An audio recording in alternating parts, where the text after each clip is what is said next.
It's Dave Day here on Community NEPA News, as always, with Standard Speaker Sports Editor Dave Seaman. And Dave, covering the Hazelton area softball team in the state championship last week.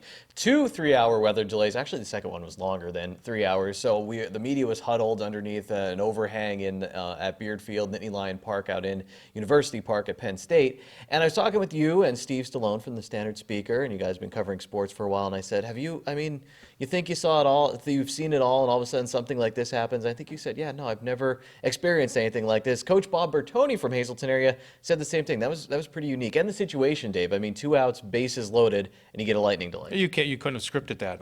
Really. You look at how that all played out.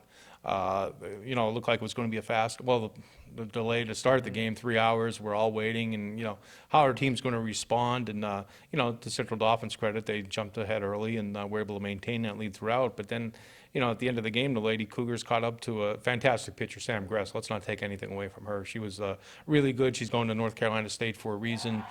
She had a great mix of pitches. Her fastball was really good, and that changeup was probably as good a changeup I've seen in the last several years for a pitcher. But then by the 6th inning, the Lady Cougars get on the scoreboard, pull within 3-1, come to the 7th inning, bang, bang, bang, 3 hits in a row. So Kieran Tola comes up, is fooled on a changeup for first pitch.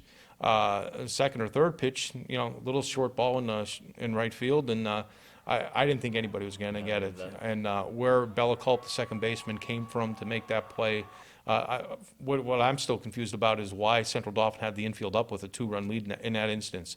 But to Culp's credit, she raced back because her right fielder wasn't going to make the catch. She stuck her glove out, and it stuck in her glove. To her credit, and Hazelton area base runners had a hold and kind of took a little momentum away. But then all of a sudden, look again, here comes Julia Morocco up to bat.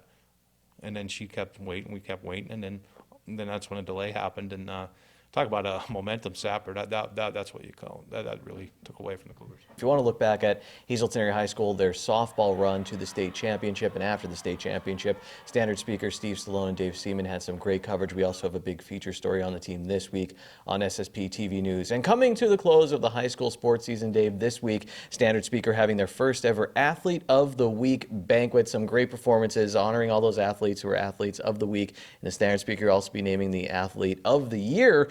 And you'll be honoring Mike Magic Mazeko. Years of service to Hazelton and the Hazelton Area School District, and he's retiring as an athletic trainer. Yeah, he gave me that word over the weekend that he was done. He was going to be retiring, and that's going to be a tremendous loss for the Hazelton Area School District. Magic's been around 40+ years as a trainer, as a friend. He did a lot more than that. He got athletes better so they can go out and perform on the fields or on the courts, wherever it might be. And and he did it with a smile. Always a great story, a witty guy, and just a fun guy to hang around with, and a mentor to a lot of people too. You look at his top mentor, Eric Sugarman's now the head athletic trainer for the Minnesota Vikings. A lot of people have gone into that profession. He saw the need for that and saw that profession building before anybody else did, and he was able to get a class set up, and a lot of would-be athletic trainers went through his class, and then they ended up becoming athletic trainers and lending to the profession, and that profession has really blossomed over the years, and he's one of the guys that deserves a lot of credit for that. Yeah, Dave, and doing it before you saw, a trainer on the sideline at almost every high school team, at games with different health organizations.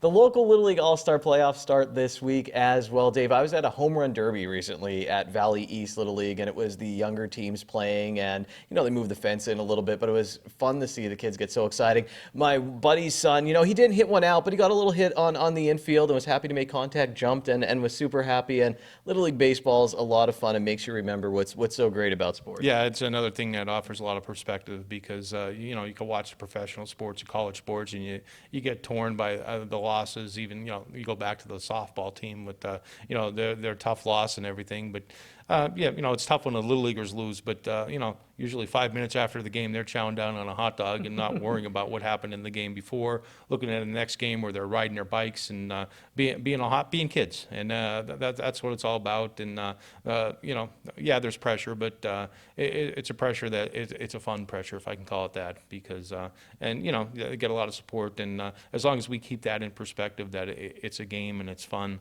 I think Little League Baseball will always thrive. And Dave, in our first Good Sports podcast with Dave and Ken, available at standardspeaker.com right now, we talked with Russ Kanzler, and I told him, I said, those great moments in life are when you feel like a kid. And Russ said, I try to do that every day, and you get that from Little League Baseball. And speaking of the Good Sports podcast, podcast number 2 is out this week with the Hazleton area track and field team. We talked with a ton of coaches, a ton of athletes there. It was a lot of fun, so make sure you check that out at standardspeaker.com. Dave, thank you for everything. Rest up. It was a lot of coverage from the softball team. We appreciate you coming in today.